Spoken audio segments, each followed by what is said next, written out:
종교인연합 피스 매니저 기독교 아카데미 강좌를 오늘 또 시작하도록 하겠습니다.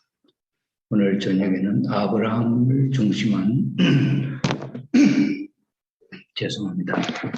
아브라함을 중심한 복귀 승리의 내용이 되겠습니다.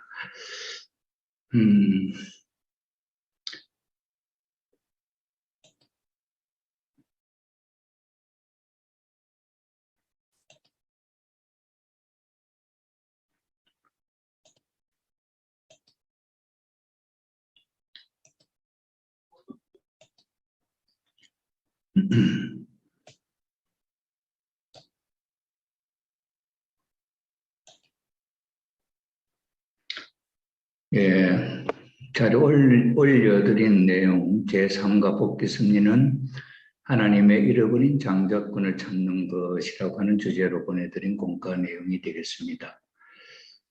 예, 오늘까지의 승리적인 내용을 우리가 다시 한번 고찰을 해보면은 하나님께서 아담과 해와를 창조하시고 이루고자 하셨던 그 창조 이상이 아담과 해와의 하나님이 주신 계명을 지켜 실천하지 못함으로 말미암아 창조 이상을 이룰 수 없게 되고 아담과 해와는 에덴 동산에서 쫓겨나는 입장이 되게 되었지요.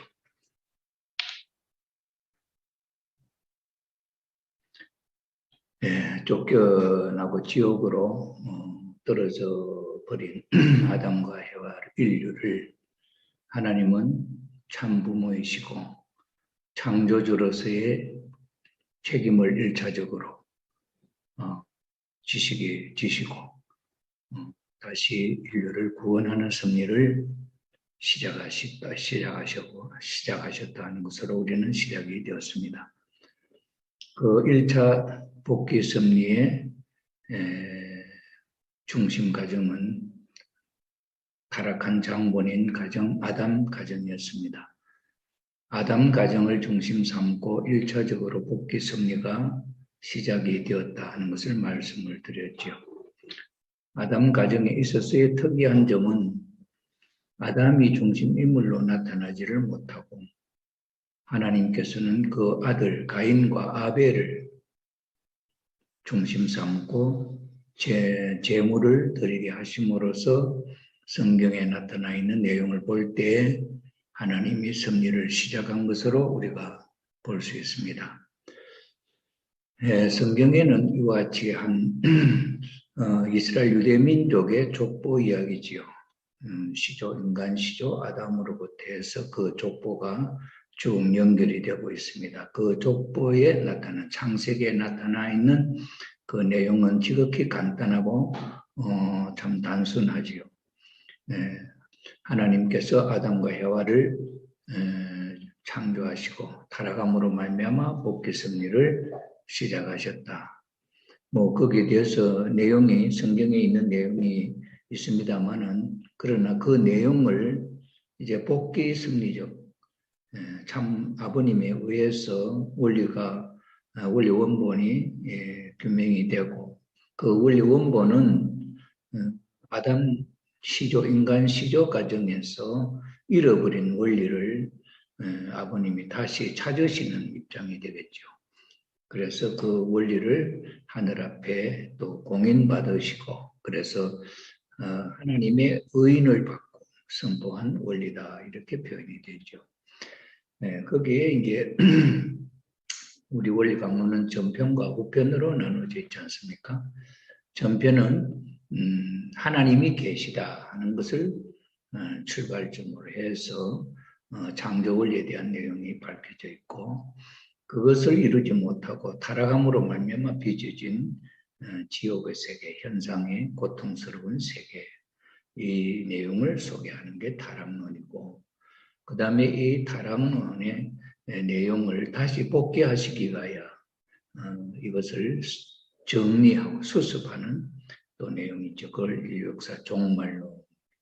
그 다음에 이와 같이 인류를 참 고질병 고칠 수 없는 전혀 회생할 수 없는 병에 걸린 인류를 우리를 구원하시기 위해서 구세주로 오신 분이 메시아, 그리스도 메시아다 하는 것을 우리가 말씀을 드리고, 메시아에 의해서 인류는 구원을 받으시고 부활을 해서 다시 본연의 우리의 모습을 회복하는 노정으로 소개되어 있고, 그 역사적으로 그런 증거가 하나님이 인류를 구원하고 계시는 것이 증거가 있느냐 하는 데 대한 기록이 성서에 나타나 있는 복귀 섭리의 내용들이죠. 그래서 하나님께서 아담과 해와를, 아담 가정을 구원 섭리를 시작하실 때에 이제 여기에 우리가 믿음의 기대와 실체 기대라고 하는 이 공식을 있지 않습니까? 이제 제가 아무 해독표라 해서 메시아를 맡겨온 탕감 조건에 믿음의 기대, 실체 기대.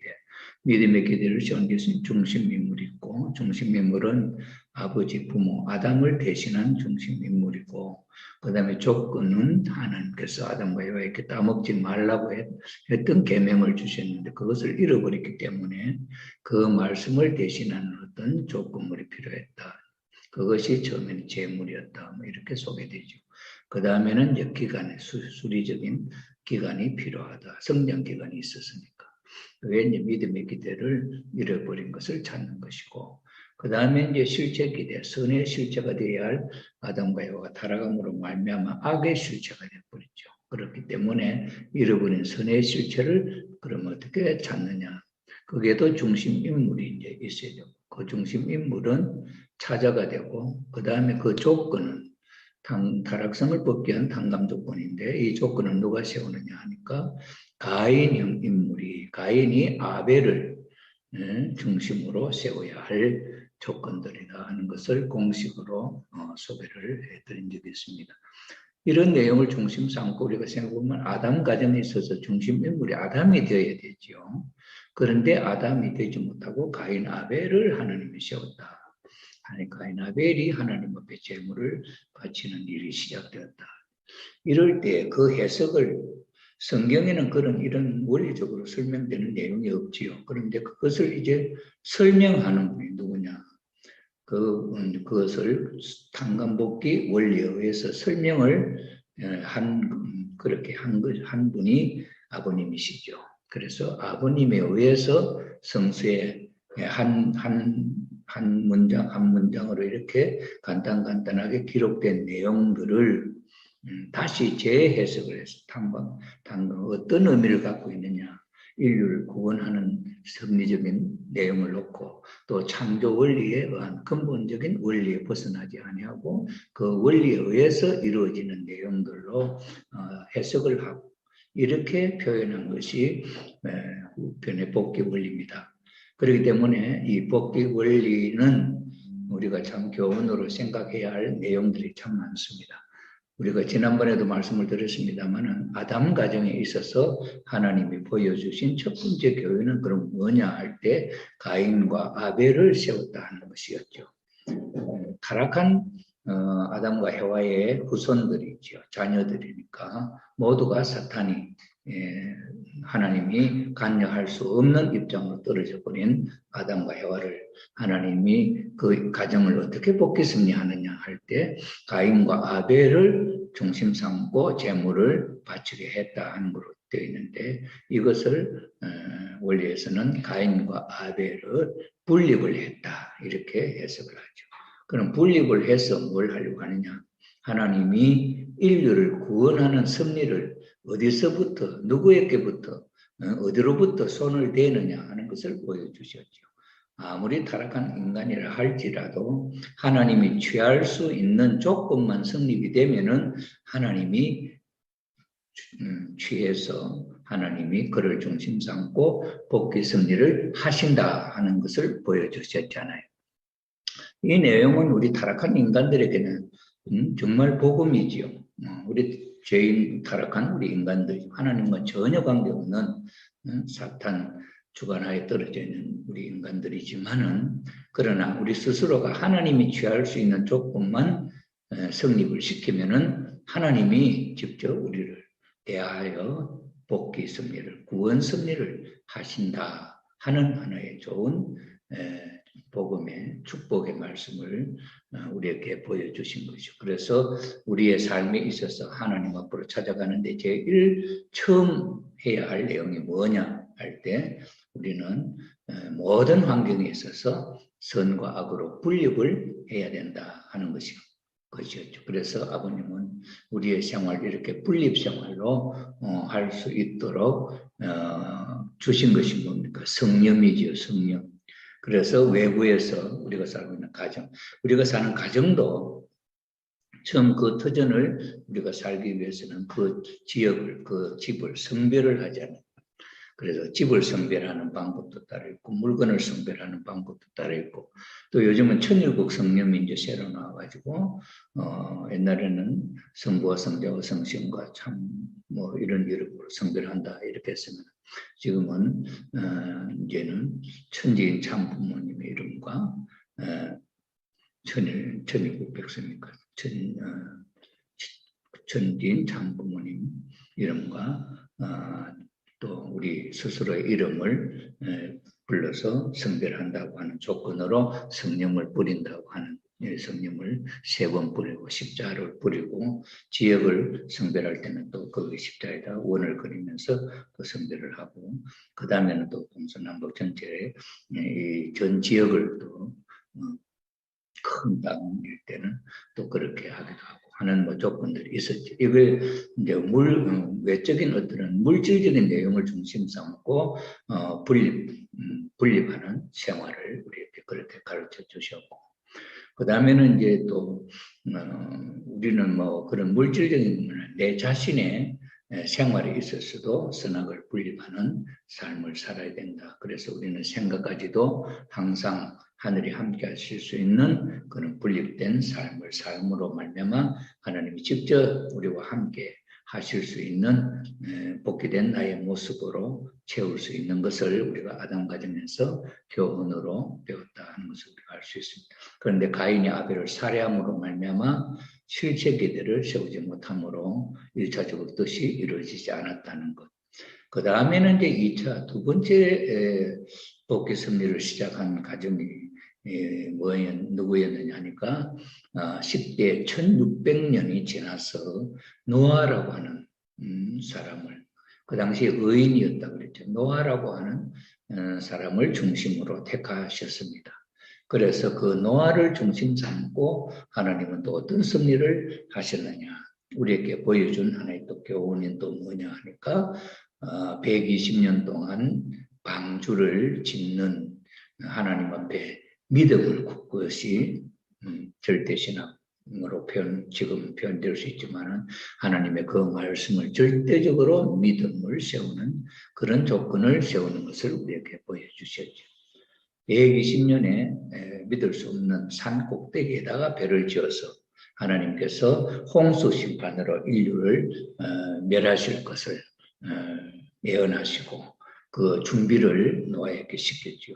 만약에 노아가 그 120년 동안에 하나님의 말씀을 지키지 못하고 그 방주를 못 만들었다고 하면 어떻게 되겠습니까? 하나님의 그 말씀은 이루어질 수 없죠. 심판을 할 수가 없겠죠. 그런데 노아의 한 사람의 믿음으로 그리고 그 방주를 지어냄으로 말미암아 노아 가족이 구원을 입을 수가 있었고 그 다음 믿지 않는 불신하는 모든 세상은 망했지요.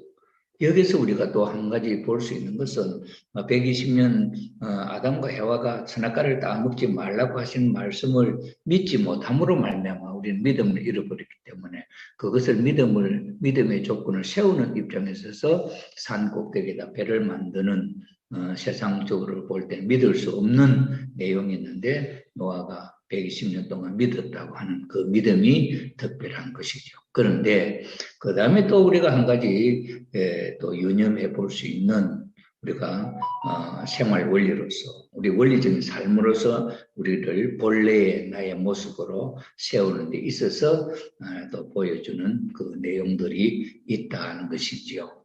여기서 40일 홍수 심판의 의미가 뭐냐 할 때에 아담으로부터 노아 할아버지가 불리움을 받을 때까지 조상이 몇 대 조상이 거쳐갔냐니까 10대 조상이 지나갔습니다. 10대. 그래서 10수는 귀일수라 해서 다시 본래의 자리로 돌아갈 수 있는 그런 의미가 있다. 그래서 10하고 난 다시 1 돌아가잖아요. 그래서 이거는 십진법에 의해서 다시 돌아가는 하나로 본래의 자리로 돌아가는 그런 의미가 있다 하는 것으로 보여주셔서 하나님의 복귀 섭리에 아담 가정에서 실패했던 내용을 10수가 지나고 난 뒤에 하나님은 노아를 중심 삼고 다시 하나님의 섭리를, 구원 섭리를 시작할 수 있는 출발점으로 세웠다 하는 것이고, 여기서 이제 노아 홍수 심판에 40일 홍수 심판이 또 있지 않았습니까?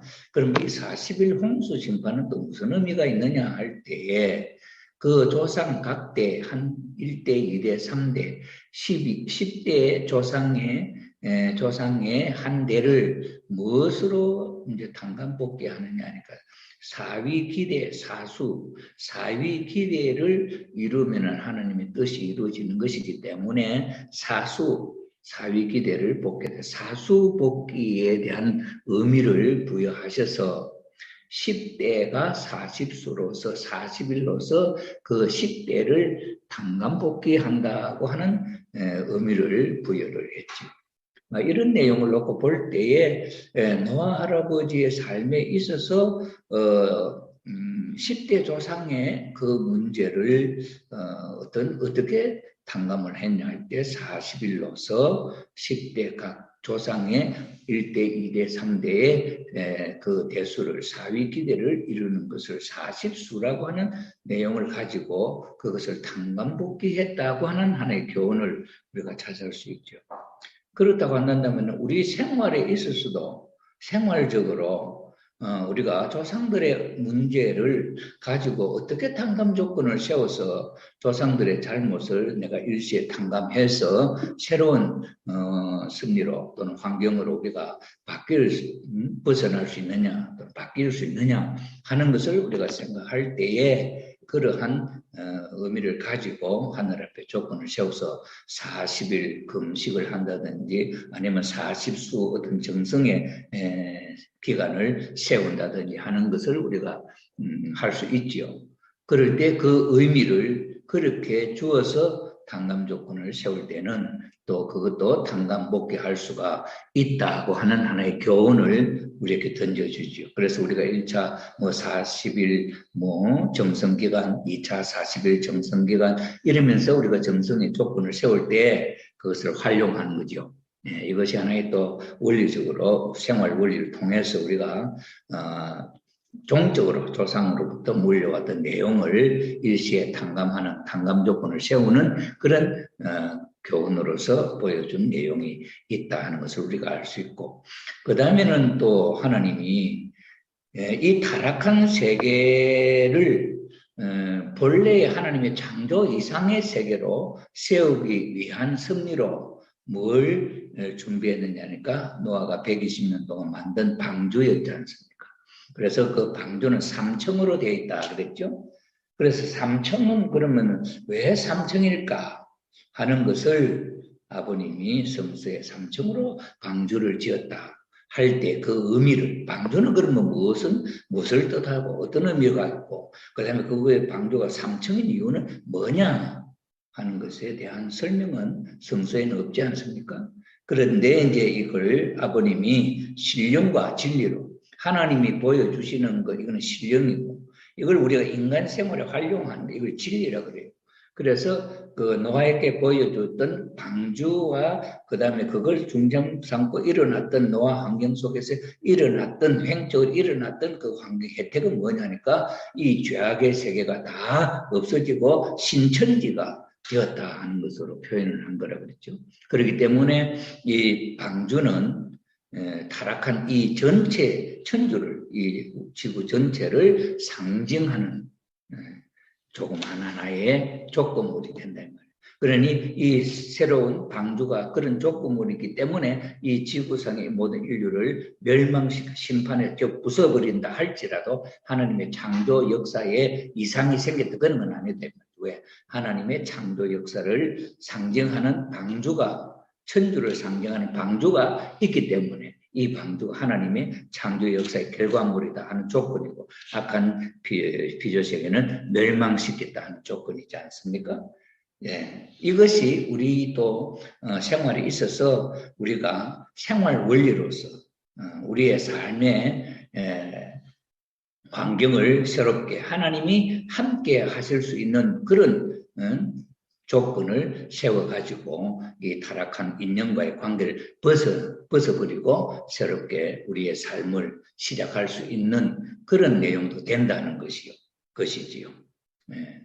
그 방주로 말미암아 1600년 동안 이 세상에 죄악이 가득한 이 세상을 심판하시는 역사를 신천주라고 하는 방주를 만들어 놓았기 때문에 그 방주가 천주를 상징하는 의미이기 때문에 이 악한 인류를 멸망시켜 버리더라도 하나님의 섭리에는 이상이 없고 그 다음에 노아를 중심 삼고 새로운 환경으로서 신천주에서 인류를 상징하는 노아 가족이 노아는 하나님을 상징하고 그 다음에 새 자녀들은 인류를 상징하고 그 다음에 만물, 동식물이 있잖아요. 그래서 이 모든 피조 만물을 상징하는 그것이 방주였다.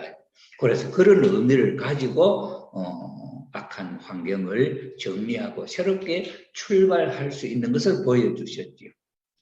그러니 이것을 교훈을 해서 우리도 생활에 있어서 지금까지 우리의 참 악한 환경 속에 살아왔던 그 내용을 한 단계 어떤 조건을 세워가지고 정리하고 새롭게 한 단계 업그레이드된 선의 삶으로 출발할 수 있는 게 없겠냐 할 때 그런 하나의 교훈이 될 수 있다 이 말이죠.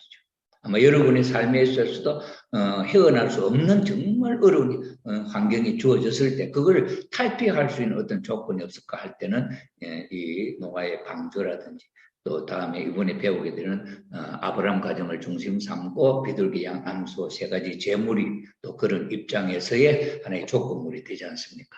자, 이런 입장에 있어서 우리가 이 악한 세상을 이 악한 지옥의 환경을 벗어날 수 있는 많은 교훈들을 가르침을 하나님은 성서를 통해서 우리에게 보여주셨다 하는 거죠. 그래서 아담 가정에서 보여준 내용, 그 다음에 노아 가정을 중심 삼고 나타났던 내용 가운데 보여주는 내용, 이런 것들을 우리가 생활 원리로 악을 분별하고 새로운 환경을 또는 새로운 신앙적인 섭리 단계를 우리가 한 단계 한 단계 나아갈 수 있는 그런 승리로 출발할 수 있는 지혜로운 삶을 살 수 있다고 하는 것을 우리가 교훈으로 배울 수가 있겠습니다. 또 더 자세한 내용도 있겠지만은 또 이제 또 다음 과정을 우리가 공부하면서 또 한번 생각해 보도록 하겠습니다. 오늘은 제3 아브라함 가정은 이제 하나님의 섭리가 아담 가정이 1차, 노아 가정이 2차, 그 다음에 아브라함 가정이 3차 때 아닙니까? 3차.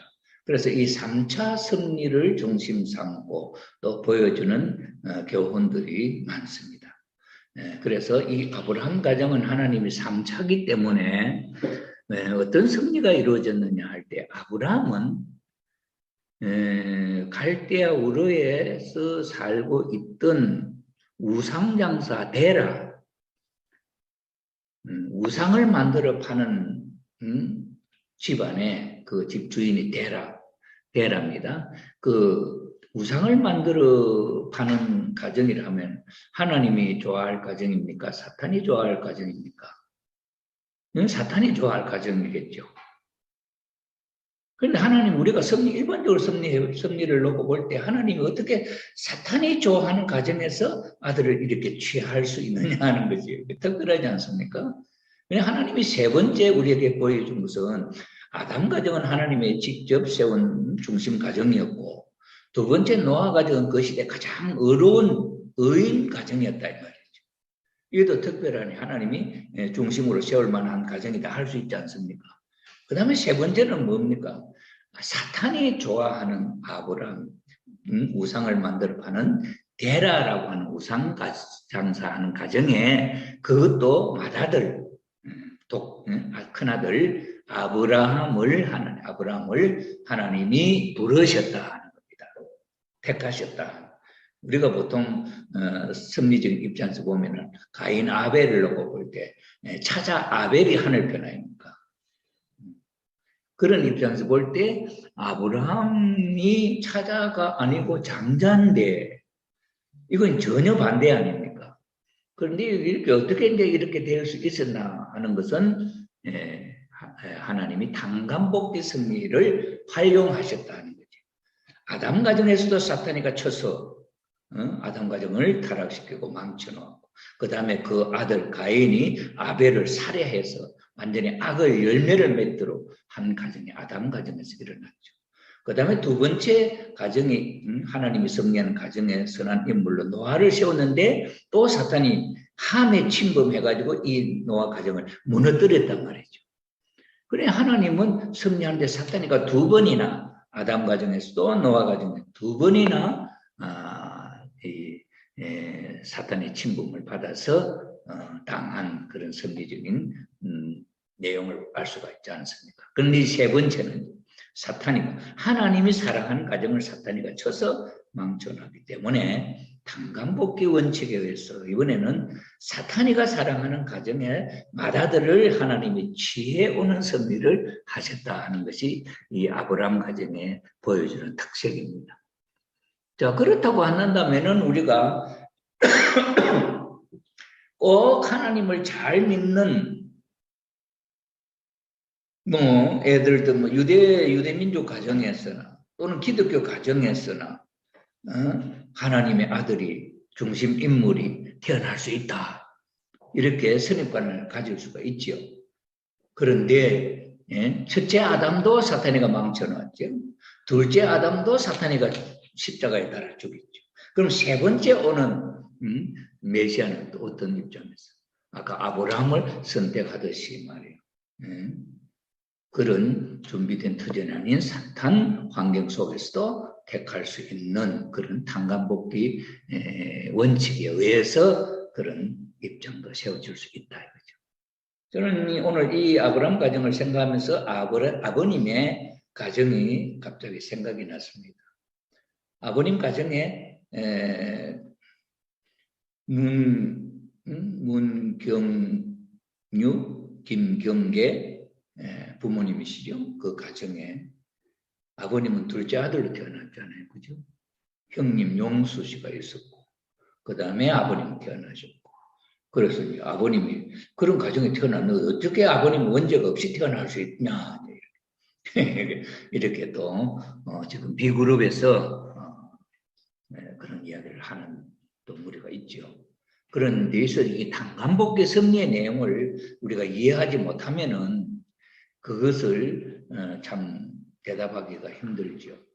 그런데 여기서 우리가 볼 때에 아담 가정과 노아 가정에 있어서 사탄이가 망쳐놓았던 그런 두 번이나 사탄이가 먼저 하나님 가정을 쳤던 원칙이 있기 때문에 세 번째는 하나님 편에서 사탄의 것을 취해올 수 있는 이런 조건으로 아브라함을 세웠듯이 하나님은 참 부모님을 그 가정의 둘째 아들로 선택을 하셨지만은 그 가인 아벨의 관계를 놓고 보면 형님과 동생은 원수 아닙니까? 원수. 가인과 아벨이 원수였잖아요. 가인이 아벨을 죽였고. 그래서 가인 아벨 입장, 형제의 장자와 차자의 입장에서는 이 원수 관계였는데 그런데 이제 아버님 가정에 형님 문용수 형님과 아버님의 그 관계 속에는 정말 형제 간의 사랑이 원수가 아닌 정말 자기의 모든 것을 다 아버님께 드려도 부족한 그런 마음으로 동생을 사랑한 가정이었다고 할 때 사탄 세계에서는 찾아볼 수 없는 그런 환경 속에서 아버님이 세워졌다고 하는 것도 참 특이한 하나의 섭리적인 내용으로 우리가 볼 수 있죠. 그런 섭리적인 뿌리도 우리가 이 아브라함 가정에 있어서 우상장사 데라 가정에 아브라함을 하나님이 부르신 섭리적인 내용을 놓고 볼 때 우리가 지금 우리 통일교회에 들어온 우리 식구님들 볼 때 있었어도 그런 상황 속에 있는 자녀들이 많죠. 저도 우리 가정에서 구남매 예, 맞이입니다. 맞이. 맞이가 하나님 앞에 분류받아서 지금까지 대답해 서 있다 하는 것도 좀 보면은, 좀 어떤 특별한 섭리 환경 속에 하나님이 조영식이라고 하는 사람을 택했구나 하는 것을 느낄 수가 있습니다. 그래서 제 삶에 지금까지 겪어왔던 모든 삶들의 내용이 하나님의 애정 가운데, 절대 애정 가운데 하나하나 이루어져 나와서 오늘 조영식이라고 하는 사람이 이 시간에 이 자리에 있게 되었구나 하는 것에 대해서 감사를 드리게 됩니다. 아마 여러분들도 그런 하나님이 도저히 우리 가정에서는 나를 택할 수가 없을 텐데 나를 택하셨구나 하는 그런 또 마음이 들어가는 분들도 아마 있으리라 생각을 합니다. 우리 아브라함 가정을 놓고 배우면서 그런 교훈들을 우리가 찾아볼 수 있죠. 그 다음에 이제 이 아브라함 가정의 성서에 나타나는 게 뭡니까? 아브라함에게 비둘기 양 암소의 3가지 제물을 하나님 앞에 제사를 바쳐라 하는 거죠. 그래서 성경에는 비둘기, 집비둘기, 산비둘기, 그 다음에 산양, 면양, 그 다음에 암소, 소는 한 마리죠. 그런데 비둘기는 2종류입니다. 산비둘기, 집비둘기. 그 다음에 양도 그 다음에 염소와 양, 산양과 면양 이렇게 2종류고, 그 다음에 소는 한 마리죠, 한 마리. 양 2마리, 비둘기 2마리, 산양 면양. 그 다음에 집비둘기, 산비둘기. 이렇게 이제 하나님이 제사를 드리는데 그 제물을 그렇게 정해 주셨죠. 그래서 아브라함은 이 비둘기 양, 암소와 새의 이 제물을 단을 준비하고 거기에 하나하나 올려놓고 이제 제사를 지내는데, 거기에 양하고 염소는 이 쪼갰어요. 바늘을 쪼개고. 그 다음에 큰 암소도 바늘을 쪼갰다 그래요. 그런데 비둘기는 쪼개지 않았대요. 산양면은 비둘기, 산비둘기 하면 2 종류니까 뭐 쪼개도 안 쪼개도 되지 않냐 이렇게 생각해 볼 수 있겠죠. 집비둘기, 산비둘기는 야생, 집비둘기는 가인아벨 입장에 이렇게 우리가 의미를 부여할 수가 있을 것인데, 이게 문제가 생겼죠. 아브라함이 양과 암소는 쪼개어서 단에 올렸는데 비둘기를 쪼개지 않고 제사상에 올려놓고 잠시 이 아브라함이 잠이 들었는데 꿈에 솔개가 내려와가지고 이 재물을 탁 취해가려고 하는 것을 깜짝 놀라서 일어나서 그 솔개를 쫓았다 하는 그런 이야기가 성경에 나와 있습니다. 여러분들이 이 이야기를 그냥 읽어서 이게 무슨 의미인지를 우리가 해석을 할 수 있겠습니까? 아버님이 이 탕감복귀 원리라고 하는 것을 가지고 일목요연하게 아담 가정에서나 노아 가정에서나 아브라함 가정에서나 그 원리를 가지고 적용을 할 때 한치의 어긋남이 없이 똑같이 설명이 되어질 수 있는 것이다. 그래서 이것이 원리가 되는 것이죠. 여기서는 이렇게 설명하고 저기서는 저렇게 설명하고 일관성이 없으면 안 된단 말이죠. 자, 그런데 우리가 이런 것을 깊이 생각해 보는 거 한번 가만 한번 보세요. 형진영 그룹이 뭘 지금 이야기를 합니까? 아버님은 메시아가 맞다 그래요.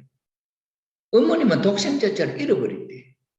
그럼 어머님은 누구냐니까 아버지의 부인이래, 아내. 그러면서 그 자리에 참 부모의 자리에 누구를 갖다 붙입니까? 강현실 씨를 거기다 갖다 붙이면서 부모라 그래, 참 부모. 이 자식들이 이렇게 할 수 있습니까?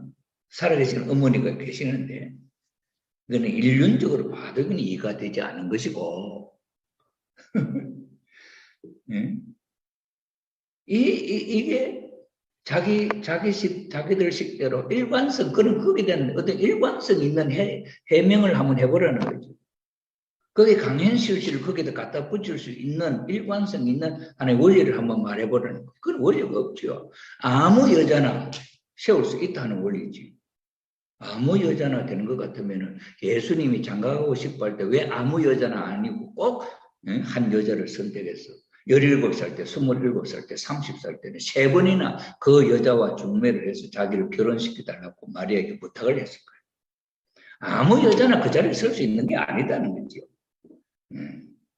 이런 입장에서 우리가 생각해 볼 때 인간적으로 어떤 기준이나 어떤 내용을 가지고 거기다 갖다 붙일 수가 없는 거죠. 이게 아버님이 이게 당간복귀 원리로서 설명하는 내용은 시종일관 똑같습니다. 아담 가정에 똑같고 마지막 예수님 때 똑같고 재림주님에도 똑같은 원리로서 적용해서 이렇다 하는 설명이 나와야 되는 거죠. 이것이 진리입니다. 그래 우리가 아브라함 가정에서 비둘기 양 암소 그것도 사냥 면양 그 다음에 비둘기 산비둘기는 2마리씩 했는데 왜 암소는 1마리냐? 그 이유가 있어야 될 거 아닙니까? 이게 창조 원리를 놓고 설명할 수 있는 이유가 있어야 된다. 그러나 그 성서에는 그런 내용이 없습니다. 아버님이 원리를 찾으시고 그 원리의 일관된 설명을 창조 원리, 다락론 복귀 원리는 논리적으로 세워놔놓고 복귀 원리에서 그 원리를 적용해가지고 원리에 딱 맞도록 설명을 붙여나가는 거죠. 그렇기 때문에 이게 디바인 프린시플, 근본 원리라는 거죠. 천국이 이루어지더라도 이 창조 원리는 변함이 없는 본래 원리다 하는 것이죠. 이런 내용을 중심 삼고 우리가 원리를 이해하지 못한다고 한다면 우리는 항상 이단에 휩쓸릴 수도 있고 이단 시비를 거는 사람들에게 명확한 답변을 해줄 수 있는 그런 원리를 못 가지는 거죠. 그 사람들의 이유 없이 반대를 합니까? 예수님에게도 바알세불이라고 하는 이유를 붙여가지고 사탄이라고 했는데 하나님의 독생대로 온 예수님을 바알세불이라는 이름을 붙여가지고 십자가에 달아주잖아요. 자칭 유대인의 왕이라 하면서. 이러기 때문에 근본적인 원리를 모르면 예수님은 돌아가시러 왔다 이렇게 설명하는 사탄을 이롭게 하는 말이 나오는 거죠. 그건 사탄을 돕는 이야기지 하나님을 돕는 이야기가 아니잖아요. 그런데 이 아버님이 밝히신 창조 원리하고 후편의 복귀 원리는 시종일관 똑같다. 원리, 한 원리에 적용돼가지고 일목요연하게 한 사건 한 사건이 전체가 그대로 다 풀립니다. 여러분, 모세의 노정은 얼마나 복잡합니까? 1차, 2차, 3차. 그것도 1차, 2차, 3차에 또 1차, 2차, 3차. 얼마나 복잡합니까? 거기에 원리 딱 기준이 없으면 잣대 잼대가 없으면 그 하나하나 설명하기가 참 어려워요. 그런데 아버님은 그 복귀의 근본 공식을 딱 찾으시고 딱 원리에 성서에 나오는 그 이야기 하나를 매듭을 딱딱 지어가며 그걸 정확하게 설명을 하시오. 그렇기 때문에 이 원리는 인간의 지혜로서 만든 원리가 아니에요. 요새 통일교를 비판한 그래서 뭐 아버님은 뭐 김병문 뭐로부터 누구로부터 뭐로부터 이래가지고 조합을 해고 만들고 엉터리 같은 소리 하고 그건 몰라 그렇죠. 시종일관 이 원리가 앞뒤가 딱 맞. 성경의 이야기가 창세기부터 요한계시록에 있는 이야기는 일관된 논리를 갖고 있습니다. 그렇기 때문에 이건 하나님의 말씀 진리라고 이야기하는 거죠. 아버님의 말씀 원리가 통일 원리가 그런 거죠. 창조 원리에 나오는 내용이 재림론에까지 그것이 일관성 있게 한 원리로 풀이가 되는 거예요. 그 기본이 뭐냐? 창조 원리죠. 그래 복귀 원리가 되는 거죠. 우리는 이런 입장에 있어서 복귀 섭리에 있어서 아브라함 가정에 나타나는 이 섭리적인 내용도 우리가 일목요연하게 창조 원리를 가지고 설명할 수 있어야 된다는 거죠. 그래서 비둘기 양암소 들는데 비둘기 왜 2마리? 왜 염소 2마리냐? 사냥 몇 냥? 그건 성장 기간에 이 3가지 재물은 이 피조세계 전체를 상징하는 것이라고 하잖아요. 아까 노아 방주를 이 악한 세계를 멸망시키고 새로 선한 세계, 창조 번연의 세계를 만들기 위한 조건으로 악한 세계를 심판하기 위해서 이 천주를 상징하는 조건물로 방주를 만들어 놓아요. 그래서 그 방주는 3층이 됐다. 왜 3층이냐? 소생계, 장성계, 완성계 3단계 과정을 거쳐서 완성해야 할 피조세계를 상징하는 것이다. 얼마나 원리적입니까? 그런 것처럼 비둘기 양 암소 이거는 뭡니까? 이 타락한 피조 세계를 피조 세계를 하나님의 창조 본연의 세계로 복귀한다고 하는 조건을 세우는 거거든요. 그러니 그 세 가지 제물의 의미가 뭘 상징하냐면 천주를 상징하는 이 피조 세계 전체를 의미하는 것이 이 세 가지 제물이다. 그렇게 원리에서 설명하잖아요. 그러면 왜 소생기 장성기는 두 가지 동물이야? 산비둘기, 집비둘기, 산양, 면양. 그건 뭐냐? 소생기 장성기까지는 타락한 인간이 성장해 올라간 것은 원리적인 것이지만은 장성기 완성급에서 타락함으로 말미암아 소생기와 장성기가 사탄이 침범했다. 그럼 완성기는 아직도 아담과 해와가 거쳐가지 않았기 때문에 이 미답의 노정이 한 번도 인간 조상이 발걸음을 옮겨 놓아 보지 못한 가보지 못했던 길이죠. 그래서 소생기 장성기는 성장해 올라갔는데 이게 타락함으로 말미암아 이 소생기 장성기가 사탄이 침범해. 그래서 사탄이 침범한 소생기 장성기를 상징하는 선과 악이 있다는 거예요. 아담과 해와가 타락함으로 말미암아 선과 악을 동시에 갖고 있는 존재가 되었다. 그것을 중간 위치라고 표현을 했잖아요. 그러니 소생기에도 창조 본연의 세계에 내 사탄이가 침범을 했고 장성기에도 창조 본연의 세계가 있는데 또 사탄이가 침범했단 말이에요. 그래서 소생기 장성기가 침범했다는 조건을 모습을 보여준 게 뭐야? 산비둘기 집비둘기로서 그걸 상징하는 거예요. 그 다음에는 산양 면양으로서도 그걸 상징하죠. 그럼 완성기에는 사탄이가 침범하지 않았기 때문에 그것을 완성기를 의미하기 때문에 암소 한 마리로서 제단에 올려라 했다 하는 의미를 설명하죠. 그럼 비둘기는 왜 소생기고 양은 왜 장성기고 하는 그 내용도 이거는 인간의 지혜로서 설명하면 되지 않죠. 성경에 나와 있는 내용을 중심 삼고 성경의 말씀을 갖고 이 성경을 풀어야 된다. 원리의 말씀을 가지고 이 복귀 섭리를 풀어야 된다. 그런 이 해석학의 원칙이 있다. 우리 이식교 부장님이 그렇게 말씀하시지 않아요? 이런 내용을 놓고 볼 때 그럼 소생기고 왜 비둘기냐? 이건 예수님 때 보여준 것이죠. 예수님 때. 예수님은 장성기 완성, 장성기 소생기 구약 섭리의 마무리를 짓고 장성 섭리의 출발자로 보여주셨다. 이렇게 이제 이야기하지 않습니까? 그럼 소생기가 뭐냐 하니까 소생기는 하나님이 성령의 비둘기로서 보여줍니다. 비둘기로. 하늘에서 성령의 비둘기가 내려와가지고 이는 내 사랑하는 아들이니 하고 예수님을 나타냈죠. 그것이 처음이었고 그 다음에 이제 세리요한이가 예수님이 걸어가시는 모습을 보고 말씀을 하실 때 보라 세상 죄를 지고 가는 어린 양이로다 이렇게 표현합니다. 처음에는 성령의 비둘기가 내려서 비둘기로 상징되었던 예수님이 그 다음에 두 번째는 세상 죄를 지고 가는 어린 양이로다 하는 말씀은 인류 구원을 위해 오신 예수님이 메시아로 오신 예수님이 인류를 구원하기 위한 출발을 하시는 그 모습을 나타내는 거죠. 그래서 비둘기는 소생기를 상징하고 양은 장성기를 상징한다 하는 거죠. 그런데 그러면 암소는 왜 완성기가 되느냐? 이거는 삼손에 대한 이야기가 이제 나오죠. 삼손이가 블레셋 여인을 좋아해가지고 결혼을 하잖아요. 결혼을 할 때 그때에 이제 그게 이제 장가가 가지고 그 섹시 집에서 지나는 기간이 있어요. 뭐 일주일인가 뭐 얼마가 있잖아요. 그럴 때 이제 그 섹시 친구들 중에 남자 친구들과 신랑과 함께 그 지나는 동안에 함께 같이 이렇게 놀도록 이렇게 같이 지나도록 친구를 붙여줬단 말이죠.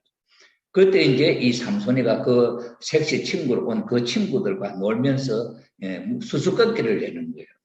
당신들이 만약에 내 수수께끼를 맞추면은 내가 당신들한테 그도 속옷 한 벌씩 해주겠다. 그 대신에 내가 내는 이 수수께끼를 맞추지 못하면은 당신들이 나한테 그도 속옷 30벌을 해내라. 그러니까 이 친구들이 그럼 그렇게 하자고 약속을 한 거죠. 그리고는 이 삼손이가 수수께끼를 냅니다. 먹는 것에서 단 것이 나왔고,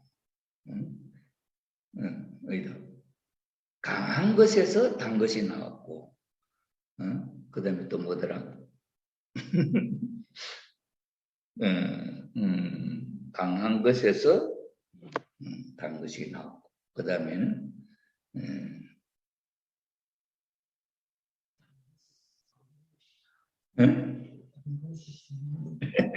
제가 갑자기 이게 그 스토리가 생각이 안 나.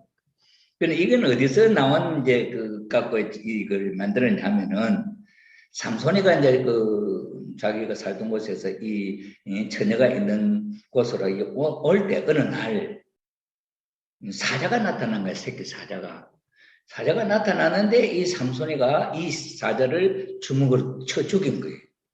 그리고는 이제 섹시한테 왔다 놀다가 갔어요.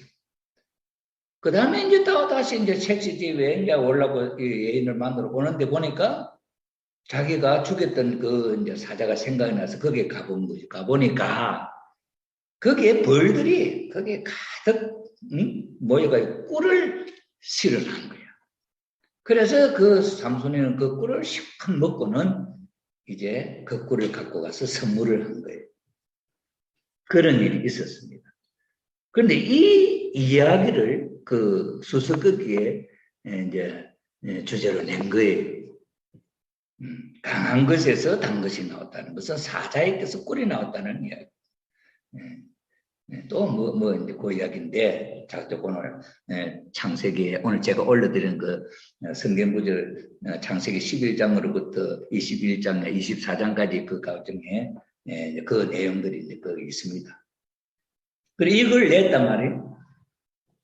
그리고 이걸 이제 내놓으니까 하루 이틀 지나면서 아무리 이 친구들이 생각을 해도 모르잖아요. 그러니까 어떡합니까? 이 친구들이 이제 색시를 협박하는 거지. 응? 너 결혼식에 우리를 초대해가지고 말이야. 지금 우리는 저 신랑한테 옷을 겉옷 속옷 30불을 해줘야 할 입장이 생겼단 말이야. 그러니 너 신랑을 어떻게 구워 삼든지 그 해답을 찾아내라. 이런 거죠. 그러니 뭐 삼손이가 그 이야기를 뭐 합니까? 그러니까 이제 자기 부인이 막 눈물을 흘리면서 나중에 당신은 나를 사랑하지 않는가 보다 하고 막 이렇게 하니까 삼손이가 그 이야기를 알려주는 거지. 그래서 강한 것을 먹는 것이 나왔고, 그 다음에는 거기서 이제 단 것이 뭐 나왔다 하는 그 이야기를 한 거예요. 그래서 무엇이 사자보다 강하겠으며 무엇이 꿀보다 날겠느냐 하는 것이 그 답이. 그리고 그 이야기를 이제 섹시한테 해줬단 말이에요. 그러니까 이 섹시가 그 친구들한테 이야기를 다 했지. 그래가지고 친구들이 의기양양하게 와서 내가 당신 수수께끼 다 풀었다. 그러면서 답을 해. 무엇이 사자보다도 강하겠으며 무엇이 꿀보다도 달겠냐. 이렇게 하니까 그때 삼손이가 뭐라고 하느냐 하면은 너희들이 내 암송아지로 밭갈지 않았으면은 능히 그 수수께끼를 풀지 못했을 것이다. 이렇게 해서 그 아내를 암소로 비유해서 표현을 합니다. 이래서 삼손이가 화가 나가지고 나가가지고는 그 블레셋 사람, 그 나라 사람들을 30명을 쳐 죽이고 말 특별로 쳐 죽였다. 그래 죽이고는 그도 속옷 30을 벗겨 가지고는 그 친구들에게 죽을 화가 나가지고 집에 돌아가 버렸거든. 그래 이제 삼손이가 그 이스라엘 유대 민족을 핍박하는 그들을 이제 응징하기 위한 그런 이제 사사로 세워져 있는 선지자죠. 그랬더니 거기 이제 그 처녀의 이제 아버지 부모들은 그 이제 삼손이가 자기 딸을 이제 좋아하지 않은가 보다 이렇게 하고는 그 딸을 친구들에게 막 줘버렸다는 거예요. 그리고 어느 날 이제 삼손이가 이제 처갓집에 간 거지. 처갓집에 가서 자기 색시를 찾으니까 없단 말이야. 어찌 됐냐 하니까 너가 내 딸을 좋아하지 않는 줄 알고 내가 친구들에게 줘버렸다니까. 화가 나가지고는 그때 이제 들판에 나가가지고 늑대를 잡아가지고 꼬리를 묶고 거기다 불을 붙여갖고 그때 들판에 이거 이제 미리 익어가지고 이제 추수할 때가 됐는데 거기에 꼬리다 불을 붙여갖고 온 들판에 쫓아내더니까 온 들판이 다 불타버리는 거예요. 이런 일이 일어나죠. 이런 사건들이 거기에 있는 아주 성경에 참 재미있는 이야기들이 많습니다. 여기서 그 소생기, 장성기, 완성기는 아내 시대로 암소 시대라고 아내 시대라. 그래서 메시아가 와서 부인 신부를 맞이해서 복귀 승리를 마무리 짓는 이 시대. 그래서 완성기를 아내 시대, 암소 시대로 비유한 그것을 우리가 봅니다. 이렇게 해서 소생기, 장성기, 완성기를 의미하는 그 내용들이 제물에 하나님 앞에 드리는 그 제사상에 올려놓는 제물 속에 담겨져 있는 의미를 우리가 읽을 수가 있죠. 그래서 지난번에 우리가 참부모님이 자녀의 날 행사를 할 때 내 귀퉁이에다 초롱을 달고 그 다음에 곡식을 12가지 곡식을 우리가 준비하고 했던 그런 기억이 나지 않습니까? 그때 소생기, 장성기, 완성기를 상징하는 각각 곡식 12가지를 이렇게 했던 그런 기억도 있죠. 이런 것이 다 참부모님은 섭리적으로 이 천주를 전체를 사탄에게 잃어버렸던 것을 다시 탕감복귀하는 섭리에 있어서 그런 조건으로 하나님 앞에 탕감 조건으로 세워서 섭리를 진전시켜 나왔던 것을 우리가 보죠. 그런 이런 의미를 놓고 볼 때 있어서도 우리 타락한 우리 인간들이 하나님의 참된 자녀로 복귀되는 신앙 여정에 있어서 이런 물질을 중심 삼고 총탕감하는 그런 섭리적인 뜻을 갖고 있다고 하는 것도 우리가 알 수가 있는 거죠. 그래서 아브라함 가정을 중심 삼고 보여준 섭리에 있어서 이런 내용들이 우리 복귀 원리 아브라함 가정을 중심 삼고 하는 하나님의 섭리 가정에 그 성경에 있던 내용 한 가지 그 내용을 이렇게 탕감복귀 섭리적 원리를 가지고 설명을 하고 재해석을 하게 되는 거죠. 이것이 초창기에 아버님이 기독교 권사님이나 정성 많이 들이는 지도자들에게 이 말씀들을 전해줄 때 정말로 신령한 신령과 진리의 말씀을 신령한 진리의 말씀을 하는 젊은이가 있어라. 우리가 만나러 가자. 만나보자. 막 이렇게 아버님을 그렇게 표현을 했다고 하는 이야기를 우리가 들을 수 있지 않습니까? 막 이런 내용을 중심 삼고 우리 아브라함 가정에서 보여주는 예가 참 많지 않다 하는 거죠. 그런데 여기서 이제 중요한 것이 뭐냐니까 비둘기를 쪼개지 아니함으로 말미암아 이 재물이 전부 다 실패로 돌아갔다는 거잖아요. 여기 왜 이 문제가 생기냐는 것도 우리가 처음에 아담 가정에서 우리가 이야기한 게 뭡니까? 모든 것은 다 선악으로 분립을 해야 된다. 아브라함이 만약에 이것을 기억하고 있어도 안 난다면은 만약에 여러분 같으면 어떻게 하겠습니까? 그 하나는 분립하겠죠. 시장에 갔다 와서 사과와도 성령을 다 뿌려갖고 성별을 하는데 하나님 앞에 드릴 제사거리를 그냥 성별도 안 하고 하나님 앞에 제사 지내가 되겠습니까? 그러니 이런 내용을 놓고 볼 때 비둘기를 쪼개지 아니함으로 말미암아 하나님이 아브라함 가정을 이 피조세계 타락해서 사탄이가 점령하고 있는 이 피조세계를 비둘기, 양, 암소 3가지 제물을 하나님 앞에 제사상에 잘 바치면은 이 모든 세상을 다 하나님의 것으로 복귀할 수 있는 그런 조건이 되는 것인데 아브라함이 실수함으로 말미암아 이것이 무너졌다. 이거 얼마나 하나님 가슴 아픈 내용이 되겠습니까? 이것이 아브라함 가정에 있어서 보여준 내용의 하나의 교훈이 된다 하는 것이고 또 한 가지 우리가 이거 빼놓을 수 없는 게 이게 이 아브라함 가정, 노아 가정이나 아브라함 가정이나 아담 가정은 직접 인간 조상 당사자 본인 가정이기 때문에 그렇습니다만은 노아 가정이나 아브라함 가정은 아담이 아닌 다른 사람이잖아요. 중심 인물이 다른 사람일 때 그 노아는 또 아담 가정을 대신하는 입장이었고 아브라함도 타락한 아담 가정을 대신하는 입장에 세워져 있는 인물인데 뭐 노아 과정에서는 그런 게 보여지지 않았는데 노아 과정에서는 그 부인과 그 남편과 사이에 있어서 아라랏 산 꼭대기에다 배를 지어라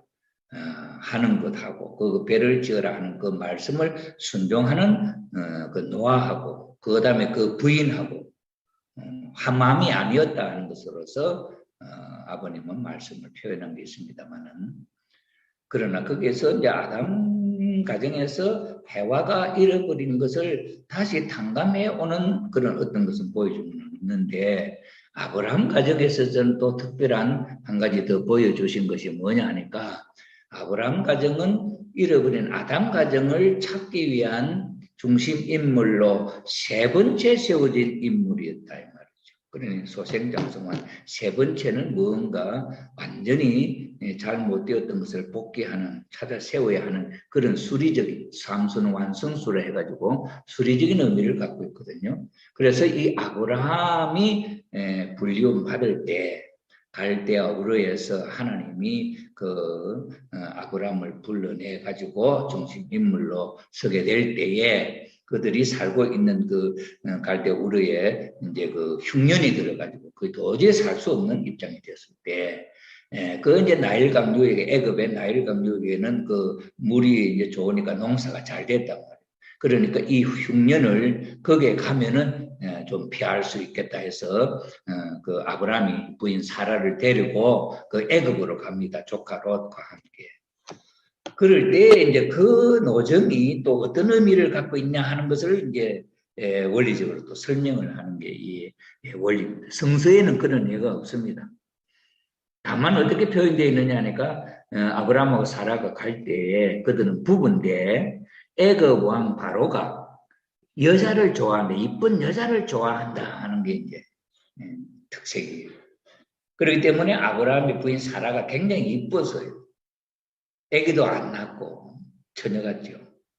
그런데 이제 만약에 이 두 부부가 거기 들어가가지고 갈 때 또 조카도 있는데 갈 때 만약에 이 두 사람이 부부다 하면은 그 애굽 사람이 왕한테 좋은 이쁜 여자 하나 바치면은 뭐 상을 받든지 뭔가 이로움이 아니겠습니까?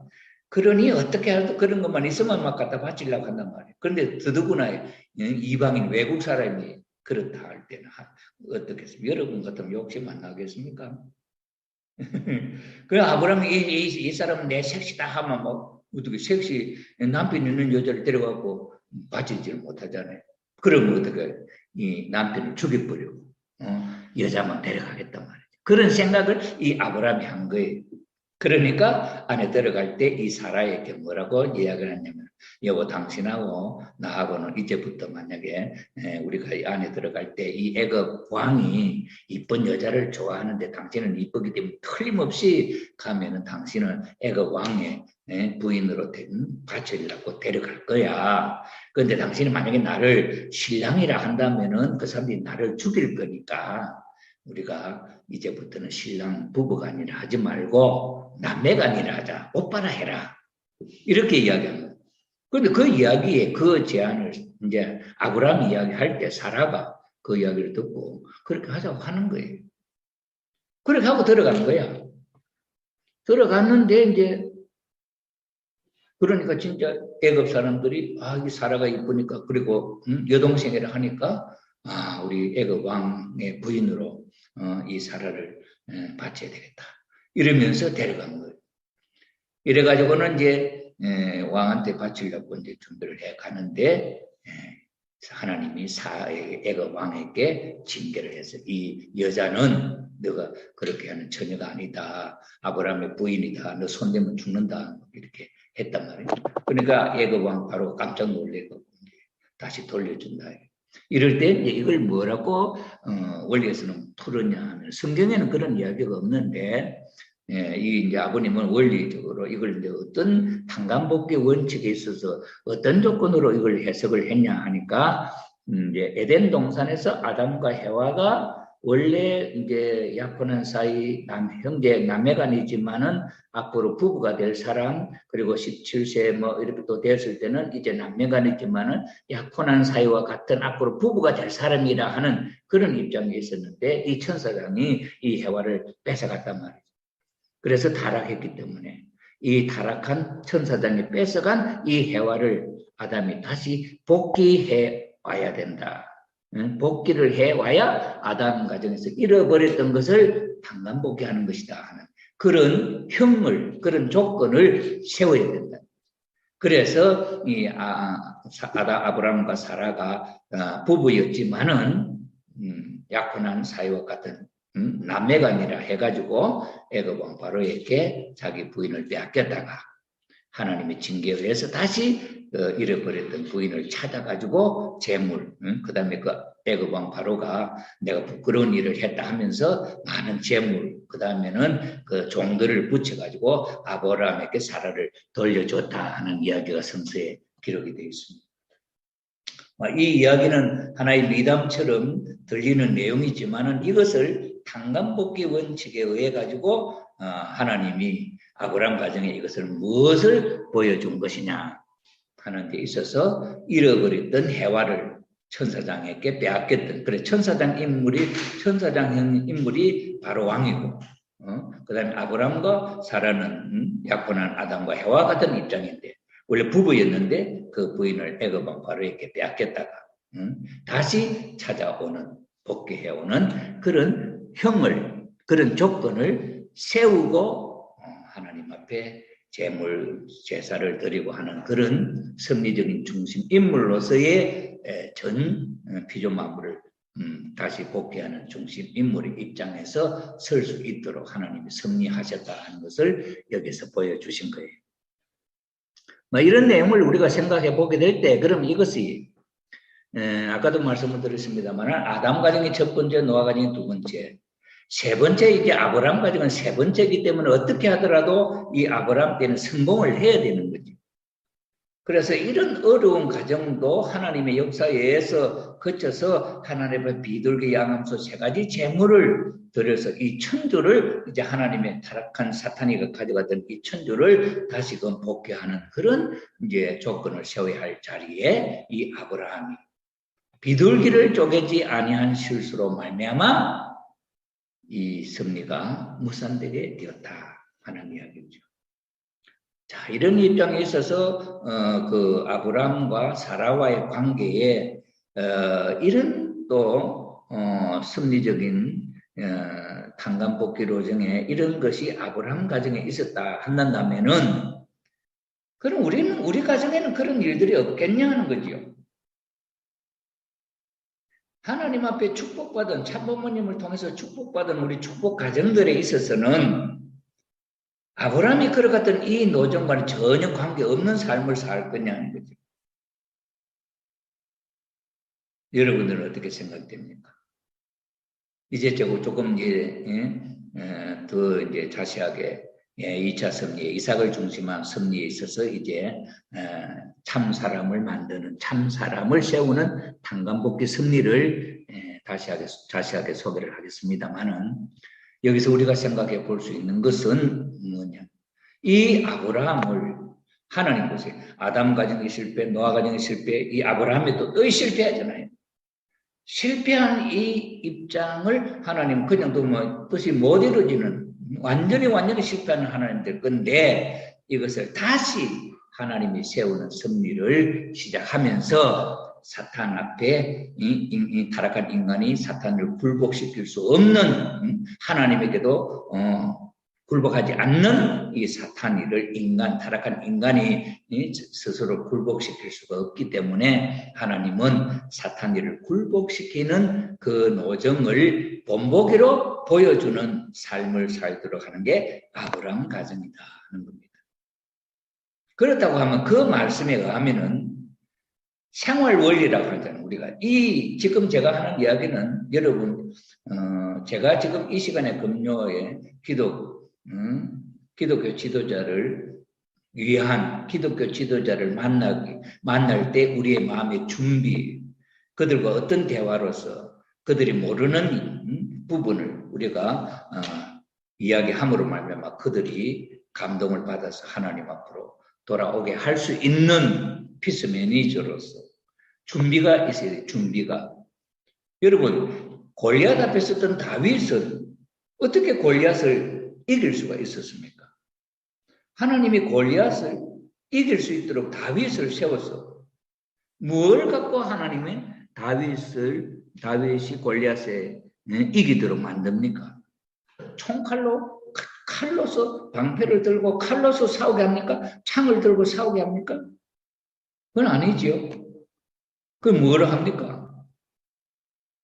그 다윗이 잘 할 수 있는 양 칠 때 늑대가 나타나서 양 새끼를 물고 가려 하고 할 때 그때 그 늑대를 물리친 게 뭡니까? 이 물맷돌이 돌멩이 던져가지고 이 늑대를 쫓았단 말이에요. 그러니 이 다윗을 하나님이 불러 세울 때 전혀 모르는 할 줄 모르는 뭐 방패 들고 창 들고 칼 들고 싸우게 하지 않았죠. 그 물맷돌 돌리는 것 갖고도 골리앗을 무너뜨리게 할 수 있었던 것. 하나님의 역사잖아요. 그럼 이런 입장에 있어서 우리가 아브라함 가정에 하나님이 이러한 모습을 보여줄 때 우리는 이것을 통해서 그들이 다윗을 통해서 보여주신 것이나 이런 입장에서 볼 때 우리가 전혀 할 수 없는 내용을 갖고 시험을 하지는 않는다 이거지요. 골리앗 앞에 그 이스라엘 유대 민족의 장수들은 뭡니까? 칼을 들고 싸우고 그 다음에 방패를 들고 창을 들고 싸우는 그런 용사들이었잖아요. 그는 군인들이었단 말이에요. 그런 사람은 골리앗 앞에 벌벌벌 떨고 싸울 힘도 없었고 싸울 의기를 잃어버렸잖아요. 그런데 전혀 그런 싸움을 하게 했던 다윗은 그런 튼튼한 투구를 쏘고 방패를 쥐고 배틀채 같은 창을 들고 있는 그 장수를 맞이해야 할 다윗이 볼 때는 얼마나 두려운 존재겠습니까? 그러나 하나님이 함께한 다윗은 두려워하는 것도 오히려 물맷돌 돌멩이 하나를 가지고 그 골리앗의 허술한 투구를 쓴 앞면부에 이 그 급소를 돌멩이로 쳐서 골리앗을 무너뜨려 자빠지게 만들었어. 그 자빠져 있는 기절한 그 골리앗을 칼로 목을 쳐서 죽였어. 그 극우의 장수를 무너뜨리니까 이스라엘 유대 민족의 군사들이 힘을 얻어가지고 싸움에 이겼다 하는 것을 우리가 교훈으로 보지 않습니까? 그러면 참부모님이 우리가 참부모님을 통해서 하늘 앞에 축복 가정으로 세워졌습니다.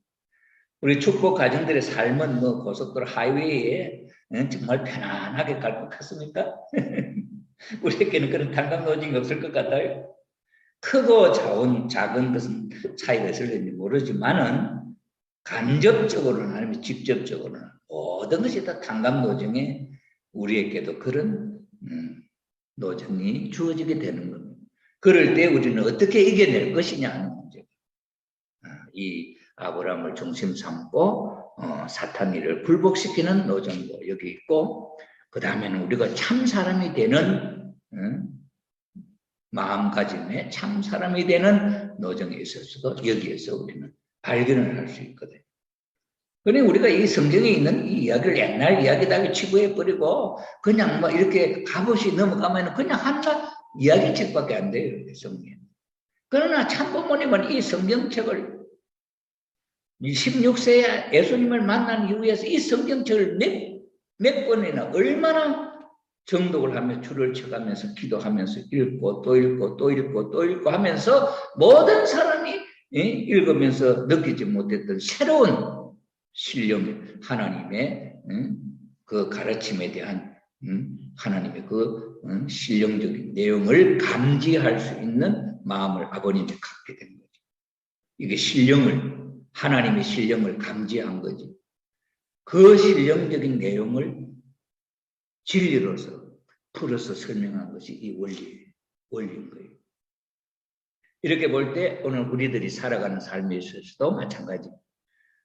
이 내용을 중심 삼고 우리의 삶에 있어서 그런 한 단계 한 단계 이기고 넘어갈 수 있는 곡절이 있다는, 절대적으로 해와가 사탄에게 빼앗겼는데 그 해와를 탕감 조건 없이 내 배필로 해서 하늘에서 뚝 떨어진 배필로 내가 데리고 행복하게 살 수 있다면 사탄이가 가만히 있겠어요?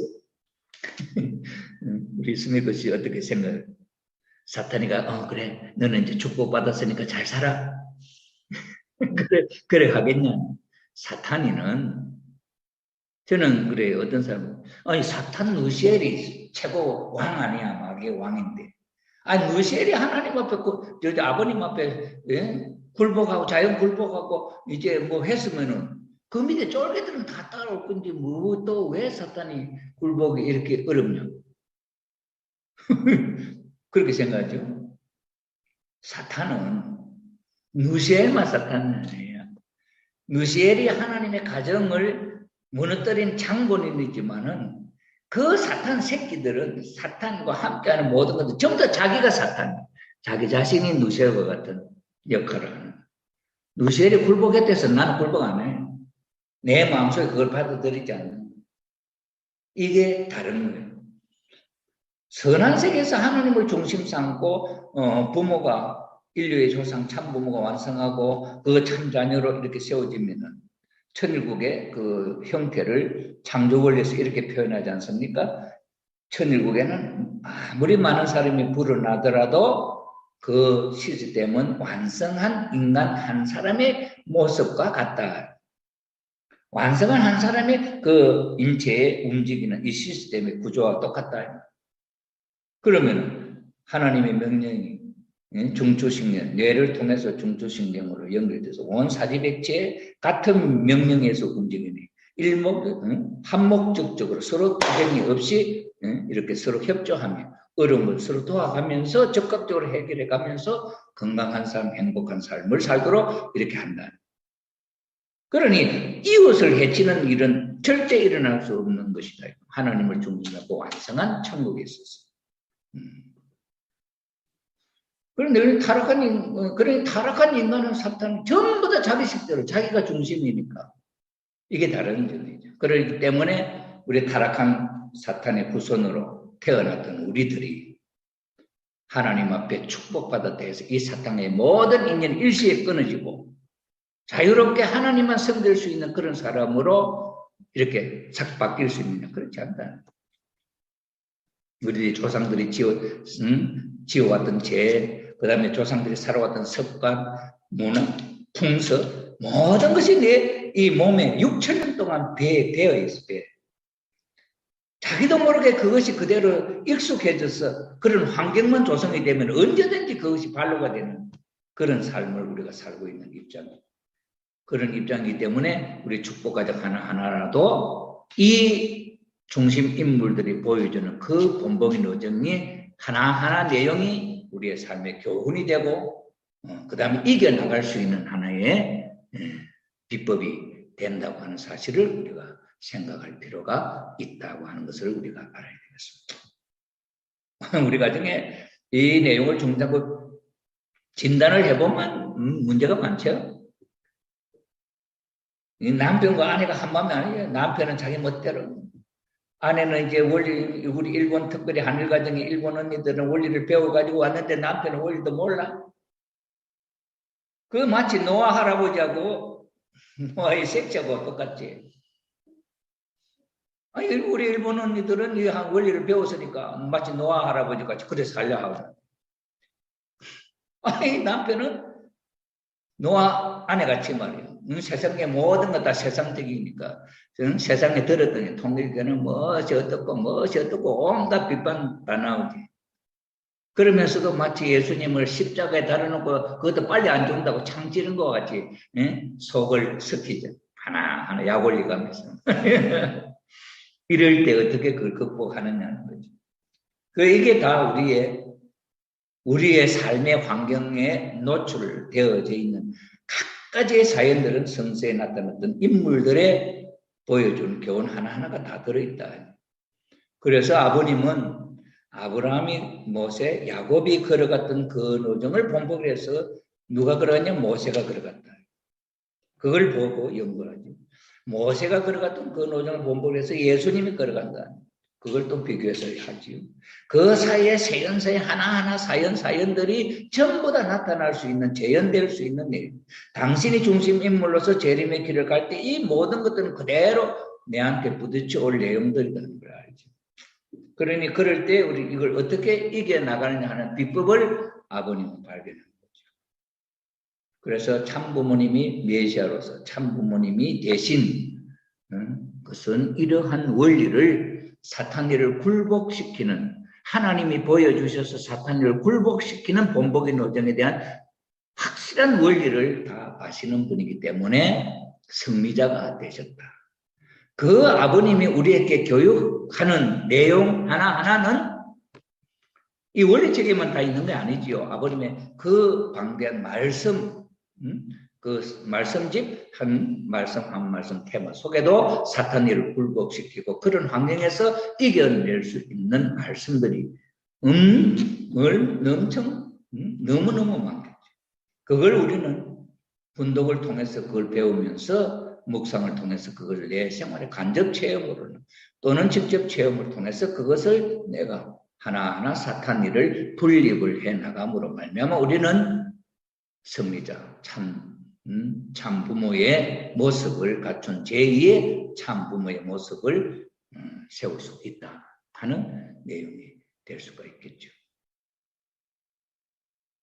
불교의 말씀에 예성기실론이라고 하는 그 내용이 부처님의 가르침을 가장 현대적으로 분석을 하면서 연구를 했는데, 불교에서는 이 마음을 식으로 표현하는데, 알식자. 이걸 식을 마음이라고도 이렇게 부르를 하고, 우리 인간의 이 마음을 분석을 했습니다. 이 마음의 종류를 75가지로 분석을 했어요. 그 75가지 중에 10가지 정도는 착한 마음에 그대로 둬서는 건데, 65가지의 마음은 전부 다 오염된 마음. 이 오염된 마음을 하나하나 분석을 해가지고 이것을 바로잡는 수행을 통해서 이걸 바로잡아서 부처님이 되는 길을 제시하는, 얼마나 대단합니까? 2500년 전에 오셔서 부처님이 하신 그 말씀을 뒤에 학자들이 그 말씀을 배운 그 스님들이, 학자들이 그 말씀을 가지고 우리의 실상의 마음을 하나하나 분석해서 75가지의 마음으로 정리를 했다는 거예요. 그럼 이거 우리도 이거 마찬가지예요. 아브라함으로부터 지금까지 보여준 이 내용 속에 한 건은 우리 타락한 인간이 사탄이를 굴복시키고 가는데 하나하나의 교훈. 75가지 마음을 분석해내듯이 그 사탄으로부터 우리의 생활 가운데 침범받을 수 있는 내용들이 이렇게 있다 하면서 우리가 발견할 수가 있다. 만약에 그것이 있다고 한다면, 우리 식구님들 그걸 알고 그걸 하나하나 체크하면서 배워서 생활한다면 모두가 실수하지 않고 아마 완성한 신종종 메시아가 될 것이다. 저는 그렇게 생각합니다.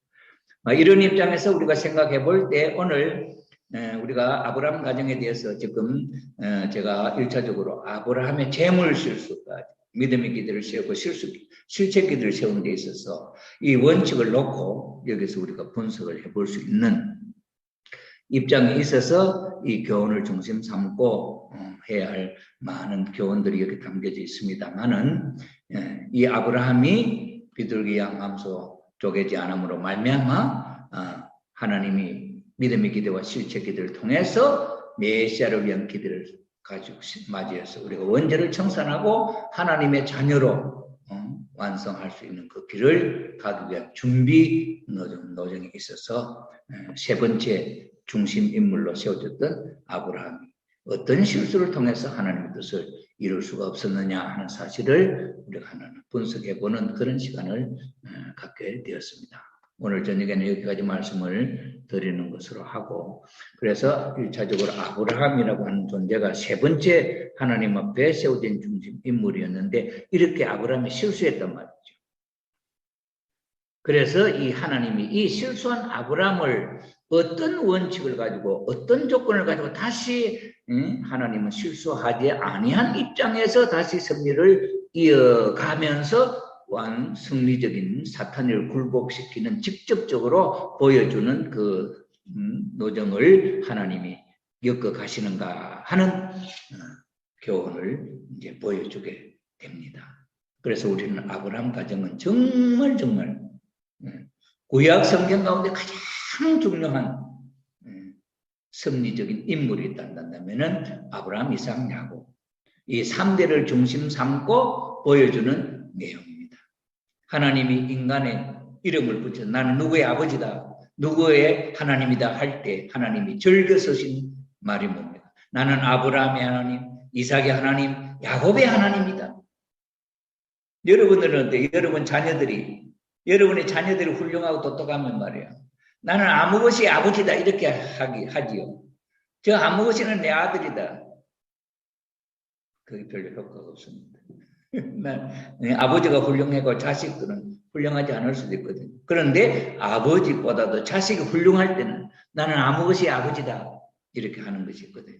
그런데 하나님이 절대자 하나님이 전지전능하신 하나님이 나는 누구의 아버지다 했단 말이에요. 그 표현이 나는 아브라함의 하나님이 이삭의 하나님, 야곱의 하나님이다 했을 때 인간들도 그 자식이 훌륭할 때 나는 누구의 아버지다 이렇게 쓰는데 하나님이 아브라함의 하나님, 이삭의 하나님, 야곱의 하나님이라고 스스로를 드러내셨을 때 이 아브라함, 이삭, 야곱이 어떤 사람이었을까? 정말 우리는 흥미가 가지 않습니까? 그러니 이 사람들을 우리가 연구를 많이 하면은 하나님이 나는 조영식의 하나님이다. 하나님이 하실 수 있다. 나는 수미코의 하나님이다. 할 수 있는 거죠. 오늘 이 자리에 참석하신 우리 오늘 43분이 줌으로 오늘 들어오시는데 오늘 이 저녁에 들어오신 여러분의 이름으로 나는 누구의 하나님이다 할 수 있는 그런 여러분들이 되었으면 좋겠습니다.